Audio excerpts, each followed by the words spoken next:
आपको इमरान खान के सामने इस वक्त किसी न किसी हद तक सरेंडर करना पड़ेगा, वरना आप आगे नहीं चल सकते। आपको पाकिस्तान के किसी भी शहर के अंदर आपको इमरान खान का मुखालिफ ढूंढने के लिए घंटों सफर करना पड़ता है। आपको टीवी पे लोगों को लाखों रुपया तनख्वाह दिलवा के हसन अयूब और मुनीर फारूक पैदा करने पड़ते हैं। हालत यह है कि जावेद लतीफ बैठ के कहता है कि नवाज शरीफ को पूरा सच बोलने को नहीं देता। आपने तो सिर्फ सिविलियन वजीर आजम को बचाने के लिए कि ये कान से पकड़ के भेज देते हैं, आपने पूरी जुडिशरी तबाह बर्बाद कर। वो गाली जो कि किसी और को पड़ती थी, आपने बस खुशी कबूल कर। ये मुल्क है तो ए वतन के सजीले जवानों है।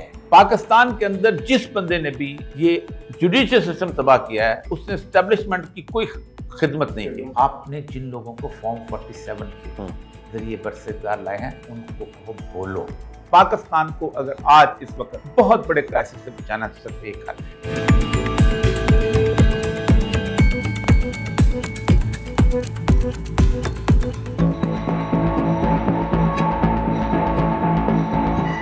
अस्सलाम वालेकुम नाज़रीन, आप देख रहे हैं प्रोग्राम हरफे राज। मैं हूं उमर बशीर और हमेशा की तरह हमारे साथ होंगे ओरिया मकबूल जान साहब। नाज़रीन, डीजी ISPR की प्रेस कॉन्फ्रेंस के बाद ये समझा जा रहा था कि शायद तहरीक इंसाफ अब बाहर नहीं आएगी, ना ही किसी किस्म का एहतजाज करेगी। ISPR की प्रेस कॉन्फ्रेंस के बाद हुकूमत भी उसी तरह ताबड़तोड़ हमले कर रहे थे जिस तरह एक ISPR की प्रेस कॉन्फ्रेंस में शिकवा नजर आया, और गुमान किया जा रहा था कि तहरीक इंसाफ अब कोई एहतजाज नहीं करेगी और बाहर नहीं निकलेगी। लेकिन इमरान खान से मुलाकात के दिन उनकी बहनों का अडयाला जेल के बाहर जाना और कारकुनान का वहां पे धरना देना, और फिर उनके ऊपर जिस तरह हुकूमत ने कल वाटर कैनन से हमला किया, पाकिस्तान की तारीख में मेरा नहीं ख्याल कि कभी किसी के साथ इस तरह किया गया होगा। अब सवाल ये पैदा होता है कि क्या तहरीक इंसाफ इससे मजीद आगे जाएगी और हुकूमत की जानिब से क्या रिएक्शन आता है? क्या कोई गवर्नर राज लगा दिया जाएगा या पाकिस्तान तहरीक इंसाफ पर पाबंदी लग जाएगी? लेकिन उससे बड़ा अहम सवाल जो ओरिया साहब से पूछने की कोशिश मैं करूंगा कि हमेशा सियासतदान कौमी सलामती के लिए खतरा क्यों होते हैं? अस्सलाम वालेकुम सर। सर, एक तो माशाल्लाह आज आप बड़े खूबसूरत लग रहे हैं। मेरे ख्याल स्टूडियो बदल गया तो आपकी जी तो सेट वही है, उठा के ले आए। हाँ, जगह बदल ली है। इस वजह से 2-3 दिन के लिए हमें थोड़ा सा वक्फा भी पड़ा। दूसरा मुझे कि बड़े अरसे के बाद मैं 2-3 यूनिवर्सिटीज में मुझे लेक्चर देने का मतलब है कि एक यूनिवर्सिटी में तो यहाँ तक हो गया था कि रोकने के लिए गाड़ियां वाड़ियां आ गई थी। अच्छा, फैसलाबाद की यूनिवर्सिटी में, लेकिन वाइस चांसलर ने कहा कि लिख के दे दें कि मुझ पर पाबंदी है, विच मीन्स कि अब ये सतह भी आ गई है किसी। अच्छा, फिर मैं प्यास में गया हूँ जो कि बिल्कुल खालिसतन एटॉमिक एनर्जी कमीशन की।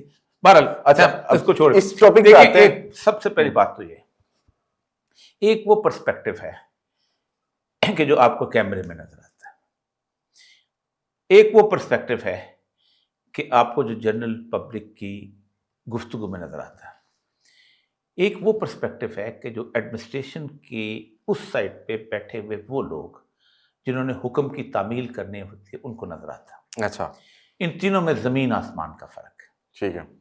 हमेशा असेसमेंट ये की जाती है कि अब हम जिस सिचुएशन में उतर गए हैं उस सिचुएशन में हमारा मद्दे मुकाबल कौन सा है, और ये असेसमेंट हमेशा गवर्नमेंट को मिसलीड भी करती है और ये हमेशा गवर्नमेंट को सही नतायज पे भी लेके जाती है। ठीक है। ह्यूमन सिचुएशन में, इस तरह की एजिटेशन की सिचुएशन में कोई सिचुएशन किसी से मिलती नहीं होती।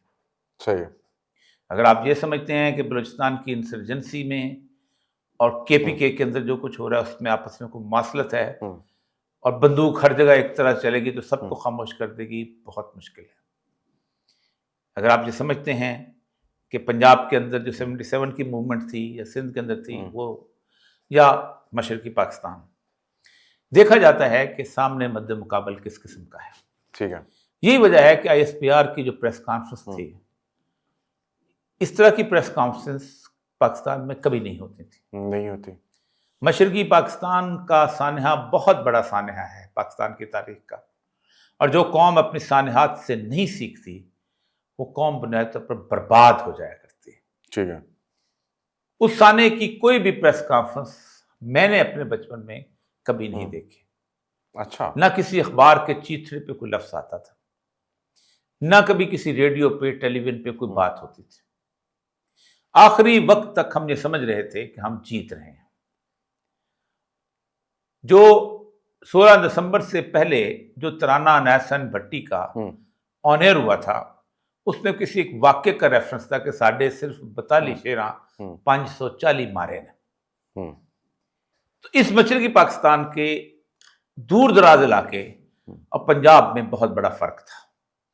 इसलिए मुद्दतों हम पाकिस्तान के अंदर अपने उन बंगाली भाइयों को गद्दार कहते रहे। जो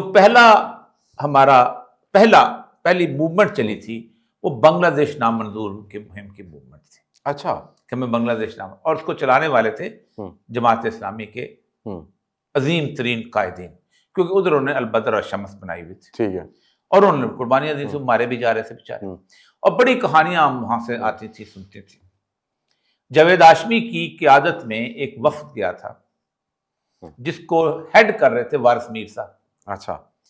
वारिस मीर साहब जब वापस आए थे तो उन्होंने वहां पर जो लोकल थे वहां के बंगाली उनके जुल्म की दास्तानें सुनाई थी बिहारियों के ऊपर। ये वारिस मीर साहब हामिद मीर के वालिद। अच्छा। उन्होंने उनके जो किताब है ना वारिस मीर का असासा, उसके अंदर बकायदा लिखा। अच्छा। ये तो उन्हें ज़ियाउल हक के ज़माने के अंदर दोबारा सोच आई कि नहीं, वो तो मैंने गलत लिख दिया था उस वक्त। तो सारे के सारे जो थे एस्टैब्लिशमेंट के हक में उनके आर्टिकल आए थे, और जावेद हाशमी उनसे मिलते थे, सारी बातें वो कहते कि यार जुल्म बहुत हो रहा है। उनको दिखाया गया था एक बहुत बड़ा पलंग है, उस पलंग के ऊपर नीचे एक टब रखा हुआ है, उस टब में जो बिहारियों को काटा जाता था, जब पंजाबियों को काटा तो उनका खून जो था वो एक टब में भरा जाता था, लेकिन वो दूसरी तरफ की चीजें नहीं दिखाई जाती थी। ठीक है। 1971 से इसके दरमियान जब 50-55 साल का जो फासला है, उस फासले के अंदर ये अखबार जो है ये रद्दी हो चुका हुआ है, इसको कोई नहीं पढ़ता। बिल्कुल ऐसे। लाहौर के अखबार 5-5, 6-6 अखबार जो हैं वो मिलके एक प्रेस से अखबार छपवाते हैं। पाकिस्तान टेलीविजन को कोई देखता नहीं है। अगर सरकार के इश्तिहार ना मिलें तो अपनी तनख्वाहें ना दे सके। सोशल मीडिया ऐसी चीज है कि जो सिर्फ 5 मिनट के अंदर चीजें बना के आपके सामने पेश कर देता है। बिल्कुल ऐसे। जिस वक्त सर्दियों की रात में अलीमा खान के ऊपर पानी फेंका गया है और उसके सामने अगर विजुअल देखें तो हैरान हो जाते हैं कि उसके सामने जो एक बंदा आया है और उसने उसके बाद उसने उसके सामने खड़ा हुआ है वाटर कैनन के सामने, और फिर उसके पीछे जो मीम्स लगी हैं कि नचना पैंदा है इस बचाए नाद। अब ये आपके खून को फ्रीज कर देती हैं चीजें। बिल्कुल ऐसे। ये क्या हुआ है? आपने असेसमेंट गलत कर दी। आपने कहा कि हम वो कुलिया, वो कानून जो हम इस्तेमाल करेंगे वो करेंगे। हैरत की बात यह है कि आपको इन बात का कतई एहसास नहीं हुआ कि मुकाबले के अंदर अवामी मकबूलियत किस लेवल की है। आप पे एक शख्स जो है वो कहता है खड़े होकर साफी के जी प्रोग्राम बना लिया गया है, MQM सेकंड बना दिया जाएगा। ठीक है। माइनस अल्ताफ हुसैन। अल्ताफ हुसैन के लिए रोने वाला धाबे जी में कोई नहीं था। ठीक है। अल्ताफ हुसैन से दुश्मनी पूरे सिंध के अंदर मौजूद थी। सिंधी कहते थे कि इन MQM के लोगों ने हमारे ऊपर जो जुल्म किए हैं उसका आप तसव्वुर नहीं कर सकते। बुशरा जैदी का जब वाकया हुआ है तो मैं उस वक्त गुलिस्तान में था, 22 लाशें पठानों की योग पहुंची थी। अच्छा। और बुशरा जैदी वाले वाकये जिससे MQM उठी है तो पठान अजीबोगरीब के नारे चलते। अच्छा, फिर पंजाबियों के साथ MQM एक खौफ के साथ एस्टैब्लिश होने वाली चीज थी, जबकि आपको पाकिस्तान के किसी भी शहर के अंदर आपको इमरान खान का मुखालिफ ढूंढने के लिए घंटों सफर करना पड़ता है। बिल्कुल ऐसे ही। आपको टीवी पे लोगों को लाखों रुपया तनख्वाह दिलवा के हसन अयूब और मुनीफ फारूक पैदा करने पड़ते हैं। बिल्कुल ऐसे ही। उसके बगैर आप राजी नहीं होता कोई आपके, और जो टीवी से निकलता है वो मुखालिफ हो जाता है। तो आपको कम से कम इतनी असेसमेंट होनी चाहिए थी कि मुकाबले आपने सिर्फ, मैं मशरकी पाकिस्तान का, आपने सिर्फ मशरकी पाकिस्तान की पॉपुलैरिटी देखी थी कि पॉपुलैरिटी होती क्या है। और फिर वहां पर अब दूसरी चीज, मशरकी पाकिस्तान के वक्त एक बहुत बड़ा सियासतदान आपके साथ खड़ा था, उसका नाम था जुल्फकार अली भुट्टो। ठीक है। एक बहुत बड़ी जबरदस्त किस्म की पार्टी जमात इस्लामी आपके साथ खड़ी थी, मुस्लिम लीग आपके साथ खड़ी थी, पीर पगाड़ा वाली सारी की सारी तमाम, सिर्फ मगरबी पाकिस्तान के अंदर वली खान की पार्टी आपके खिलाफ थी, या किसी न किसी हद तक मुफ्ती महमूद की पार्टी खिलाफ थी, या थोड़े बहुत इंटेलेक्चुअल जो थे ना, जो ये हुसैन नकी हो गया, तारा मजहर अली खान हो गया, ये जुलूस निकालते थे, कम्युनिस्ट जो थे, थोड़े लेफ्टिस्ट भी थे। बाकी यहाँ पर ये साबित करने के लिए कि बंगाली गद्दार हैं, ओ आए जिन्हें टाके बम चलाए, ये जिनको हम पैसे देते हैं, मदद देते हैं, हम उनको जनाब अभी सैलाब आया था तो हमने उनको चावल भेजे थे, ये कहने वाले मगरबी पाकिस्तान में बहुत थे। क्या आप सबको पता है कि इमरान खान के बारे में कहने वाले मौजूद हैं? नहीं मिलते आप। फिर शेख मुजीब, जुल्फकार अली भुट्टो, क्या नाम है इसका, नवाज शरीफ, किसी के खानदान के ऊपर वो नहीं गुजरी जो इमरान खान के खानदान में गुजर रही है। एक 4 दिन वो अजियतनाक कैद कोई नहीं बर्दाश्त कर सका, खबर नुसरत भुट्टो हो, व कुलसूम नवाज हो, खबर बेनजीर हो, कि जो बुशरा बीबी या मरियम नवाज हो, नहीं काट सकी। मरियम नवाज की जिस तरह की कैद है, मैं उस जेल में रहा हूं, मुझे पता है। वो जिसको जेल के अंदर मतलब ये है कि वो क्या नाम है, फ्राइंग पैन मिलता था, उससे वो करते थे। मैं तो नवाज शरीफ की जेल देखे रहा हूं, मैं तो ये इधर जो कोट लखपत हाँ जी। तो आप सोचें, नहीं काटा। उसका भांजा 10 साल कैद आया है, उसकी 3 बहनें जिनका सियासत से कभी कोई ताल्लुक नहीं, जिसका कभी किसी ने जिंदगी में नाम नहीं सोचा वो, और जो उनके साथ कल हुआ है। आप क्या समझते हैं ये सारे के सारे लोग जो हैं, ये सारा जो कुछ हो रहा है, क्या ये पब्लिक के, और ये छुपा हुआ नहीं है, ये 1971 नहीं है कि आपकी गुफ्तगू जो है वो कुछ 10 साल के बाद वापस आए। मतलब आप उस वक्त भी बहुत खौफनाक बोलते थे। ये मेरे हाथ में किताब है मेजर जनरल खादम हुसैन राजा की। अच्छा, ये कौन है जी? मेजर खादम हुसैन राजा थे, ये थे उस वक्त GOC, general officer commanding east Pakistan में। अच्छा, बांग्लादेश। ये किसी सहाफी की किताब नहीं है, ये मुसलमान कमीशन की रिपोर्ट नहीं है, ये एक पाकिस्तान के सर्विंग जनरल की रिपोर्ट है, जो टिक्का खान के ज़माने में वहाँ GOC था, और जब नियाजी वहाँ आया तो उस वक्त भी ये GOC सर्व कर रहे थे। ये उनके अपने हाथ से लिखी हुई? हाँ, उनकी अपनी किताब है, उनकी अपनी। ठीक है। ये कहते हैं there was a sprinkling Bengali officers in the gathering. अच्छा, नियाजी साहब ने जब चार्ज लिया है तो थोड़े से लोग थे, जैसे केक के ऊपर चेरीज लोग होते।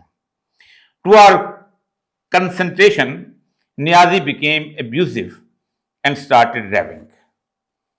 नियाजी साहब ने गालियां देनी शुरू कर दी। Breaking into Urdu he said, मैं इस हरामजादी कौम की नस्ल बदल के रख दूंगा। फिर अगला मजाक वो करते हैं कि मैंने उसे कहा कि और जरा ऑपरेशन रूम में तुम्हें बताएं कि क्या करना है। अच्छा, जैसे साहब कहते हैं ये लड़ाई की फिक्र नहीं करो, वो तो हम लड़ लेंगे, अभी मुझे बंगाली गर्लफ्रेंड्स के फोन नंबर बताओ। सुभान अल्लाह। अखबार नहीं था। फर्क क्या पड़ा है आज के उसमें? फर्क सिर्फ ये पड़ा है कि जनरल नियाजी के सामने कैमरा नहीं था, अहमद शरीफ के सामने कैमरा आ गया, और उस कैमरे ने एक रिएक्शन पैदा कर दिया। इसीलिए लोग ये समझ रहे थे कि सन्नाटा छा जाएगा, लोगों की गर्दनें उड़ जाएंगी, लेकिन रिएक्शन आ गया। ये चेंज की जो डिवाइस है ना, इसने तो भाई एक चीज। दूसरी चीज, एडमिनिस्ट्रेशन में हम एक कहते होते हैं कि action can not be repeated. अच्छा, व्हाट डज दैट मीन? आप एक दफा सिर्फ 26 नंबर में गोली चला सकते थे। अच्छा, आप सिर्फ एक दफा मुरीद का इंसिडेंट कर सकते थे, फिर पब्लिक रिएक्शन आता होता है। पाकिस्तान के अंदर सेम सूरत हाल नहीं पैदा हो रही। आपको किसी भी किस्म की प्रेस कॉन्फ्रेंस नहीं करनी चाहिए थी। उस ख्वाजा आसिफ के जुबान बंद क्यों हुई? क्यों नहीं वो आया? वज़ीर दफा वो है कि आप हैं? वो Mohsin Naqvi law and order उसका मसला है, किसी और का मसला नहीं है। क्यों नहीं आता प्रेस कॉन्फ्रेंस में? वोट ही नहीं है वामी। वो वामी वोट से तो नहीं आया, पब्लिक सेनेटर है। वैसे भी वोट से कौन आया यार? छोड़ दो इस बहस को, छोड़ दो। क्यों नहीं आता वो? शहबाज शरीफ क्यों नहीं आता? ये जो 2 लोग हैं, राना सनाउल्लाह और ये जो लोग हैं, मतलब हालत ये है कि जावेद लतीफ बैठ के कहता है कि नवाज शरीफ को पूरा सच बोलने को नहीं देता, नहीं तो हल्का खुल जाएगा। तो हुकूमत किसकी है? वो बिल क्लिंटन के उधर से बोल रही है। मसला ये नहीं है, मसला सारा ये है कि आपने अब सूरत क्या है, हल क्या है? मुझे लोग कहते हैं जी एक ही हल है कोई, और पाकिस्तान को अगर आज इस वक्त बहुत बड़े क्राइसिस से बचाना तो सिर्फ एक हल है, और मैं पहले भी 2-3 दफा कहता हूं, आज भी पाकिस्तान का पूरा सिस्टम कोलैप्स कर चुका हुआ है। दुनिया के तकरीबन 90 के करीब मुल्क हैं जहां IMF जो है वो पैसे देती है। जी दुरुस्त। हर मुल्क के ऊपर एक इल्जाम लगता है कि तुम नाअहल हो, इनकॉम्पिटेंट हो, ठीक है, टैक्सेशन सिस्टम वीक है, सब कुछ है, लेकिन कोई शख्स ये इल्जाम नहीं लगाता कि तुम बददियानत हो। IMF ये नहीं लगाते। This is for the first time उन्होंने कहा कि 5,300 अरब रुपए की तुमने करप्शन की, रिकवरी हुई है, वो तो रिकवरी हुई है, तो करप्शन का बेस बन गया ना, होगी, असल क्या होगा? तो कहते हैं कि असल तो ये है कि ये जो एलीट कैप्चर है, इस एलीट कैप्चर की दास्तानें उन्होंने बाकी मुल्कों में दिखाई हैं, अफ्रीकन मुल्कों में दिखाई हैं, बाकी जगह दिखाई हैं, लेकिन यहां पाकिस्तान, एक सबसे बड़ी बात, पाकिस्तान के अंदर आज से 2 साल पहले तक एक टूटा फूटा जुडिशियल सिस्टम मौजूद था जिसमें आम आदमी को रिलीफ मिलती थी। मुझे हेबियस कॉर्पस में गया, मैं अदालत में चला गया, एक जज ने सुन ली, एक जज ने नहीं सुनी। मुझे ये मामला, ये पाकिस्तान के अंदर जिस बंदे ने भी ये जुडिशियल सिस्टम तबाह किया है उसने एस्टेब्लिशमेंट की कोई खिदमत नहीं की। सही है, इसलिए कि एस्टेब्लिशमेंट के केस वैसे ही होते थे। जस्टिस मुनीर फौज को ना नहीं की उसने, जस्टिस कॉर्नेलियस बड़ा आदमी बनता है, फौज को ना नहीं की, या खान का वो भी बना, वजीर भी बना, जस्टिस मुनीर भी वजीर बना, जस्टिस अनवारुल हक फौज को ना नहीं की, ठीक है, फांसी दी उसने। नसीम हसन शाह जैसे लोग, बाकी लोग, किसी ने कोई, इवन जस्ट इफ्तिखार चौधरी उस बेंच में शामिल था अरशाद हसन खान के, जिसने मुशर्रफ को आइन में तरमीम की इजाजत दी। आपके तो काम हो रहे थे, आपने तो सिर्फ सिविलियन वजीर आजम को बचाने के लिए कि ये कान से पकड़ के भेज देते हैं, आपने पूरी जुडिशरी तबाह बर्बाद कर दी। और दूसरी क्यों की आपने जुडिशरी बर्बाद कि 9 मई 8 फरवरी का जो रिजल्ट है वो ना खुल जाए। इसका मतलब यह है कि वो गाली जो कि किसी और को पड़ती थी, आपने बसरत खुशी कबूल कर ली। मैं मिसाल आपको देता हूं बलूचिस्तान की। मैं जब बलूचिस्तान में 1980 के 3 मार्च को पहुंचा तो बलूचिस्तान के हर दीवार के ऊपर पंजाबी इस्तेमार गान मुर्दाबाद के नारे लगे होते। अच्छा, रेड कलर के, और वो कहते थे कि पंजाबी हमें मार गए, हमें खा गए। उसके बाद 1983 के इलेक्शन आ गए, छोटी छोटी स्कीमें शुरू हुई। उन्होंने कहा कि काउंसलर खा रहा है यार, ये तो हमको फ्रॉड करते हैं, पंजाबी खाते हैं, ये खा गया मेरी स्कीम। पंजाबी का क्या ताल्लुक है यार? मुझे कहता पंजाबी का क्या ताल्लुक है, ये 25,000 का पुली बनता है, वो उधर से खाता है। नारे आहिस्ता कम हुए। 85 का इलेक्शन आ गया, जाम कमाल का दादा जाम गुलाम कादिर खान जो है वो वजीर आला बन गया। जाम गुलाम कादिर के ज़माने के अंदर कुछ लोगों को मैं नाम लेता करप्शन, लोगों ने कहा ये CNW का ये वजीर है, इसने तो मेरा रोड खा गया, ये पंजाबी का पेट में नहीं गया, ये तो अपना बलोच के पेट में गया है, ये तो अपने पठान के पेट में गया है। 1992 में खैर बख्श मरी से ज्यादा एंटी पाकिस्तान नाम नहीं था। उसने कहा था कस्में खा गया था मैं वापस नहीं आऊंगा, जैसे अता मैंगल साहब का। अता मैंगल पूर्व पाकिस्तान था। अता मैंगल का तो एक फिक्र मैं आपको सुनाऊं। वो यहाँ पर आया था लाहौर में, वजीर आला था, मजीद निजामी साहब ने उसका फंक्शन किया था अपने छत के। उसने कहा था अगर पाकिस्तान टूट गया, सिर्फ बलूचिस्तान रह गया तो मैं उसका नाम पाकिस्तान रखूंगा। यही मुजीब ने कहा था कि मैं वजीर आजम इस मुल्क का। उसके बाद अगली सूरत हाल देखें कि वो बंदा 92 के इलेक्शन से पहले आया, उसका बेटा चंगेज मरी, उसको उन्होंने वजीर बनाना था। मुझे आज भी मरी रिहेबिलिटेशन फंड याद है, मैं फाइनेंस में था, अपने हाथों से मरी रिहेबिलिटेशन फंड निकाल के न्याजी साहब होते थे, सेक्रेटरी इन्फॉर्मेशन पेश किया था, गुनाहगार हाथों से पेश किया अच्छा कि आप ये फंड दिया गया, सब कुछ हुआ। लेकिन बलोच कहते थे इसके बाप का एक कर्ज है, हमने अदा करना। कर्ज अदा हुआ, थम्बिंग मेजॉरिटी से जीता। उसी जगह पे वो था, मैं सिब्बी में डिप्टी कमिश्नर था, एक ऐसे बंदे से हारा जिसका बलोच होना भी मशकूक था। अच्छा, गालिबन कोई इमाम वो मोहम्मद से भाई वो इस डीआईजी होते थे मीर अब्दुल जब्बार साहब, उनसे आ रहा था। जिनको कहते कि ये सिंधी हैं और ये फलां है, माँ पंजाबी, इस तरह की बातें करते थे। हार गया, सिर्फ 3 कॉम्प्रेस जीते। आपने अकबर बुगटी का वाकया किया और गाली पंजाबी को वापस शुरू। किसकी गाली खाते हैं, क्यों खाते हैं? स्ट्रेटेजिक डेप्थ के लिए, अमेरिकन सर्विस के लिए। आपको सीरियस एक अब आ गया इस आपकी पॉलिटिकल सूरत। अब मेरे इसमें सवाल ऐड कर लें दो।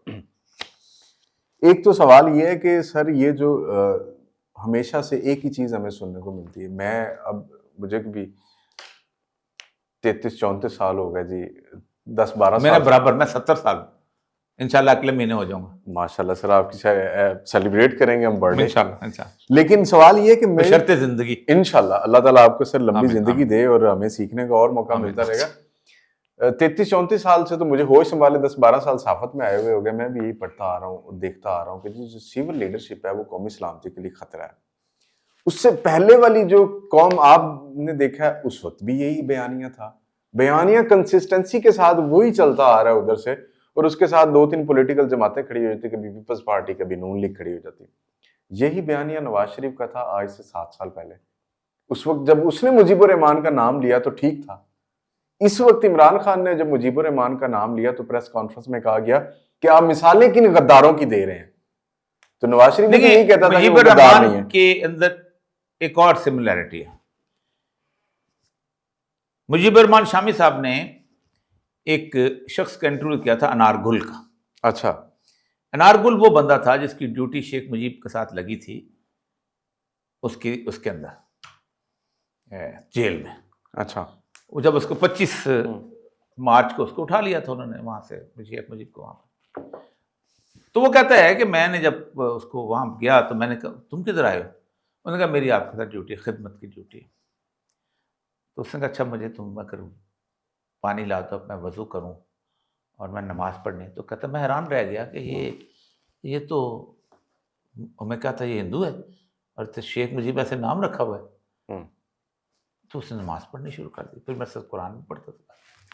तो अखबार उसको नहीं मिलती थी, रेडियो वहाँ नहीं था, टीवी होता ही नहीं था उस वक्त, क्योंकि वहाँ जाते जेलों के टीवी तो इमरान खान ने जेलों में डाला ना, और उसको खुद भी नहीं मिल रहा जो उसको डाला था। मेरे ख्याल मैट्रेस भी उससे पहले मैट्रेस नहीं था। हाँ, इमरान खान से पहले मैट्रेस नहीं था। हाँ, सादा जमीन पर सोते थे। मुझे बताया इमरान खान को आपको मैट्रेस मिल रहा है। अच्छा, हाँ। मैंने कहा उसने खास तौर पे मुझे कहा हुआ, कहते नहीं सबको मिल रहा है इस वजह से। लेकिन वो मैट्रेस आपको जेल में मिला था ना? जेल में। हाँ, दूसरे 2 दिन में तो नहीं था मैट्रेस। 10 दिन वो जो थे, हाँ, वो उधर जो पहले था उसमें नहीं था, हवालात में नहीं था। अच्छा, उधर अब भी मैट्रेस नहीं है। असल मसला हुआ कि मुझे पता था बाहर क्या हो रहा है। तो कहता 16 दिसंबर आ गया और 16 दिसंबर के बाद पाकिस्तान टूट गया और भुट्टो साहब को ये पाकिस्तान की इसके लोगों ने याह्या खान को घेरा में ले लिया और उससे इस्तीफा ले लिया। ये बड़ी लंबी कहानी है। ब्रिगेडियर FB अली जो थे उन्होंने 2 कर्नल्स को भेज के किया था और जनरल गुल हसन वाज द इंस्ट्रूमेंटल। अच्छा, उन्होंने कहा। और भुट्टो पाकिस्तान की तारीख का पहला चीफ मार्शल एडमिनिस्ट्रेटर सिविलियन लगा था। ठीक है। तो कहता है वो आया भुट्टो 19 दिसंबर को। तो मुझे उसको देख कर वो कहता तुझे भी पकड़ लिया। तो भुट्टो ने कहा खत्म, याह्या खान चला गया, मैं प्रेसिडेंट हूं और चीफ मार्शल एडमिनिस्ट्रेटर। तो कहता मुझे गुस्से में आ गया। जैसे वो गुस्से में आया तो मैंने उसने कहा उसको, वो तू तो अपोजिशन लीडर है, मैं वज़ीर आज़म, मुझे ले चलो, मैं टीवी पे तकरीर करता हूं, मैं वज़ीर आज़म पाकिस्तान हूं और इंडिया अपनी फौजें निकाल ले। उसने कहा बकवास बंद करो, गॉन इज गॉन, ये बातें खत्म हो चुकी हुई। वो चला गया। उसके बाद मुजीब ने अपने आप को कमरे में बंद कर लिया, अंदर से हिचकियों की, रोने की आवाज़ें आई। हम परेशान हो गए। थोड़ी देर के बाद वो बाहर निकला तो उसने कहा कि गवार है ना, मैं पाकिस्तान तोड़ना नहीं चाहता था।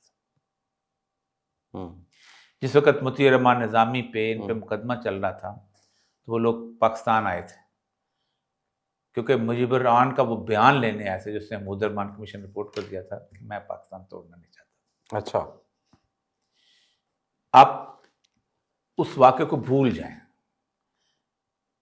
आज भी वो बंगाली समझते हैं कि हम किसी ट्रैप में आ गए थे, यकीनन आ गए होंगे, हमें इतना साथ देना चाहिए, लेकिन उसके बावजूद जख्म इतने हरे हैं कि आज भी वहां पर अपने आप वो जो फैज ने कहा था खून के धब्बे धुलेंगे कितनी बरसातों के बाद, वो वाली कैफियत वहां पर। जुडिशियल सिस्टम आपका खत्म हो चुका हुआ, ठीक है, इकॉनमी आपकी मुकम्मल तौर पर बर्बाद हो चुकी हुई है, आपको 1 रुपये कर्जे की सूरत हाल नहीं। 2 ऐसे काम हैं जिनके करने का आपने वादा किया है, तो आप समझते हैं कि हमें कुछ पैसे मिल जाएंगे, जिनमें से एक काम यह है कि आप गजा में अपनी फौज भेजेंगे। उसके बारे में इतनी बड़ी रिजेंटमेंट है क्योंकि वो फौज जो है वो मिस्र और इसराइल की जॉइंट कमांड के ज़ेरे साया काम करेगी पीस कीपिंग के लिए। सही। दूसरा ये है कि अफगानिस्तान के अंदर आप एक रजीम चेंज का बंदोबस्त करेंगे by foot on the ground.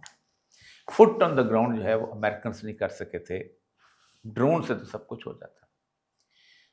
2 सूबे आपके मुकम्मल तौर पर इस तरह के इस वक्त हैं कि आप वहां पर किसी भी किस्म की कोई रिट एस्टेब्लिश नहीं कर सकते। रिट एस्टेब्लिश नहीं करनी होती। रिट एस्टेब्लिशमेंट का जो लफ्ज है ये कॉलोनियल लफ्ज है। Writ of the government, writ of the justice होता है दुनिया पूरी के अंदर, कि क्या इंसाफ की रिट कायम हुई कि नहीं। दुनिया में writ of the government, writ of the state ये नहीं हुआ करते, ये उन्हीं जगह पे होते हैं। अफ्रीका में होती है, मेरे जैसे 3rd क्लास किस्म के इलाकों के अंदर होती है। सच्ची बात, 3rd क्लास कहते थे, बिल्कुल ऐसी है। 3rd वर्ल्ड कंट्रीज है, 3rd क्लास कहते थे। अब आपने करना क्या है? पाकिस्तान के अंदर आपको इमरान खान के सामने इस वक्त किसी ना किसी हद तक सरेंडर करना पड़ेगा, वरना आप आगे नहीं चढ़ सकते। नो, कभी भी नहीं कर रहे। वो तो चाहते हैं कि इमरान खान को कभी नहीं करते सर। इमरान खान के कभी नहीं करेंगे, सवाल ही नहीं पैदा होता। शेख मुजीब जिस वक्त अगरतला साजिश केस में आया था 1964 में, तो शेख मुजीब जो था उसके बारे में कहा जाता गद्दार वतन है। अपना सोहरवर्दी साहब उसको बाद में छोड़े, सोहरवर्दी उतना नहीं आना, सोहरवर्दी तो वैसे सिक्योरिटी रिस्क में गद्दार की बात करना, जिसका अगरतला साजिश केस बना था। केस बनने के फिर कहा जी नरेंद्र मोदी वगैरह आप उसके निकालते भी। 1969 में मार्च से पहले जरा जब अयूब कुत्ता होना शुरू हुआ पाकिस्तान के अंदर, अयूब को तो पता उस वक्त चला कि जब उसके पोते वोते जैसे वो लेके जुलूस निकाल रहे थे, तुमने कहा सुना, तो स्कूल में तुम्हारे जुलूस निकला। अच्छा, तो गोलमेज कॉन्फ्रेंस हुई थी जिसमें नवाबदार रसूलुल्लाह को हेड कर रहा था इस तरह से, उधर से अयूब खान था। उस गोलमेज कॉन्फ्रेंस में 2 लोग शरीक नहीं हुए थे, एक जुल्फ़िकार अली भुट्टो और एक अब्दुल हमीद भाषानी, बाकी सब हुए थे, मौलाना मौदूदी से। इनकी शर्त यह थी कि मुजीब को रिहा करोगे, अगरतला साजिश केस वापस लोगे, तब हम गोलमेज कॉन्फ्रेंस में आएंगे। प्रेसिडेंट हाउस के दरवाजे पर उसको रिसीव किया था अयूब खान ने। अब नवाबजादा नसरुल्लाह खान भी नहीं है, उसको छोड़ दें। अब उस वक्त भी कभी भी नहीं, हम नहीं कर सकेंगे, इनसे कोई कंप्रोमाइज नहीं हो सकता। अभी यही कह रहे हैं। 1988 ज़िया-उल-हक चला गया, ठीक है, हाँ तो सिक्योरिटी रिस्क है बेनजीर, शदीद किस्म की, इसको नहीं आने देना। इस वक्त गुलाम इसाक खान ने इन सारों को बुलाया है, पार्टी लीडरों को, वो ऊपर भुट्टी भी है और वली खान भी है और जो भी है सारे, तो उन्होंने कहा उसको दे दें गवर्नमेंट। उसमें बेनजीर ने सरेंडर किया था। अच्छा, that was the first surrender of any politician इन पाकिस्तान। जिसके बाद इनको अंदाजा हो गया उसने किसी खैर खाई में किया होगा, इसको खैर खाई के तौर पे नहीं लिया गया। IGI बनी थी, पैसे दिए गए थे, उसने कहा ठीक है साहबजादा याकूब अली खान को मैं वजीर खारजा लगा लेती हूँ कि तुम्हारा वहाँ पर मसला चल रहा है। हालांकि मसला ख़त्म हो चुका होता। 2 फरवरी 1988 को आखिरी रूसी फौजी अफगानिस्तान से निकल चुका हुआ था, उसके बावजूद बेनजीर ने अफगान पॉलिसी की वजह से एक्सेप्ट कर ली। फिर नवाज शरीफ रिस्क आया, मैं डिक्टेशन नहीं लूंगा। ये मुशर्रफ गवाह है इस, जहां पर माल रस्ते में जो था, इसके ऊपर ये जो क्या नाम है, मीनार पाकिस्तान में उसका जलसा हुआ था, जिसमें उसने यूनिफॉर्म में हार पहना हुआ था और जनरल खालिद मकबूल उसके साथ खड़ा था, गवर्नर पंजाब। उसके बाद रेफरेंडम हुआ था, रेफरेंडम के बाद उन्होंने जीत गया, मुशर्रफ जीतना ही था, तो उसने कहा उनको कुछ और काम करना चाहिए, अब सियासत से छोड़ दें अपने हाथ। आपको पता है कभी वो याददाश्तें देखें, जब बिल क्लिंटन यहाँ सिर्फ 5 घंटे के लिए आकर ठहरा है और वो कहता है कि मैं सिर्फ नवाज शरीफ को रिहा कराने आया हूँ, तो आपने सरेंडर नहीं किया, सिक्योरिटी रिस्क था ना, आपने सरेंडर किया। अच्छी बात है सरेंडर किया आपने, इसलिए कि ये मुल्क मेरा भी उतना ही, आपका भी उतना है। सही है।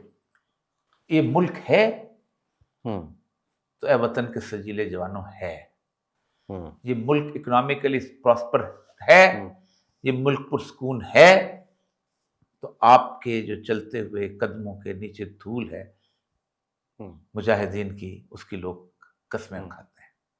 जिन मुल्कों में अमन होता है वहाँ अपने सिपाहियों की लोग कस्में, मट्टी के अंदर उसकी मांग, अपनी मट्टी भरती रही हैं औरतें, ये सूरत हाल रही है। क्यों? अमन होता है, इत्मीनान होता है, सुकून होता है, ये दुनिया की रीत है सर, इस रीत से आगे कुछ और चीज़ नहीं है।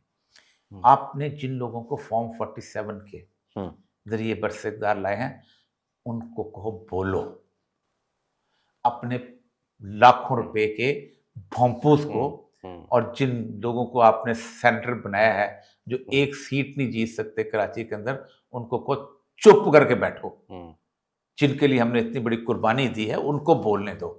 लेकिन उनको क्यों बोलने देंगे जब ये लतीफ़ वाला डर है। हल्का ना भूल जाएंगे नवाज शरीफ का। सर बहुत शुक्रिया आपके कीमती वक्त का। नाजरीन, इमरान खान की मुक्तदरा से लड़ाई का फ़ायदा पीपल्स पार्टी और नवाज शरीफ, नून लीग और जो इस वक्त इक़्तिदार में बैठे हुए हैं सब जमातें उसका मज़ा ले रही हैं, लेकिन वो ये भूल रहे हैं कि उस मज़े के अंदर पाकिस्तान की जो सूरत हाल दिगर गुम होती जा रही है, माशी तौर पर बदहाली आ रही है, सियासी तौर पर बदएतमादी बढ़ रही है। ऐसा ना हो कि ये सिचुएशन आपके हाथ से बाहर निकल जाए। इजाज़त दीजिए, इंशाल्लाह फिर मुलाकात होगी एक नई एपिसोड के साथ। अल्लाह हाफ़िज़।